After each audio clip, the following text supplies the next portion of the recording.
Welcome back to the Syncworks Lab. My name is Donald Sullivan. I'm an engineer here on the support team at Syncworks. And today we're going to go dive a little deeper into the TP4100 with the TPXT expansion module. And you guys will see whether you need this, whether it interests you for your Gen 3 bits utilization and or NTP, PTP expansion. So the first thing you'll need when you're considering the TPXT is two TP4100s. Now this capability is not on the TP4500s just yet, so you will need two TP4100s, and they could be the same oscillator type, which is the rubidium, or they could be a mix and match with the quartz. However, I like to start with the antenna system, because this is a really big benefit of the redundancy that is required for the TPXT, which is sync only, or active-active, as some people will call it. So what the main benefit of that is considering you have two antennas, which is ideal for a network install, the TP4100s with the TPXT. If one antenna goes down, the other TP4100 that has the active antenna will send a PTP sync link through Ethernet 4, and this will keep the other unit up and running and out of holdover. So that is a really good feature, part of the TPXT that is absolutely needed. And we're on the latest software 2.6.3, and that is a huge redundancy that was built in to the TPXT build off the start. And the one last thing before we get to the actual TPXT shelf is the active-active redundancy.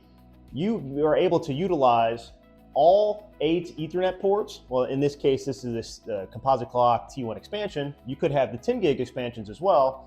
But in this case, we would be able to utilize all 16 Ethernet ports, and you will be able to actively manage each unit separately at the same time, which you will not be able to do in active standby.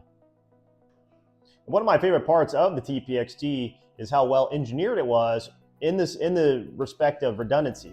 Now, the TPXT utilizes the TOD ports on the 4100s, and it kind of daisy chains up and down from A side and B side. So if one of your TP4100s breaks, the other TP4100 will keep all your TPXT shelves still active. In this case, we only have 2 TPXT shelves. You can have up to 5 for your needs, and each shelf will do 40 outputs. So in this case, we have 80 outputs.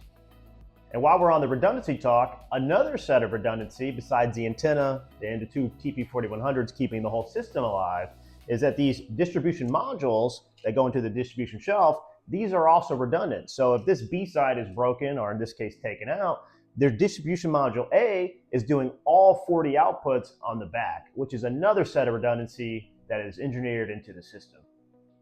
And just to give you guys a quick example on why you would want to use the TPXT is if you have an SSU. Now, keep in mind, we don't have any wire wraps coming off of the wire wrap panel, but if you can imagine, if you have 20 taps of, say, DS1 or composite clock. Now, once you provision and set up your TP4100s with the TPXT, your cutover, in this case, you would need a bridging block for composite clock. However, your cutover is as simple as taking the existing cable from the existing wire wrap panel and clipping it onto the TPXT output module on the back of the TPXT, and all your original outputs on your existing wire wrap panel are still going to the end users.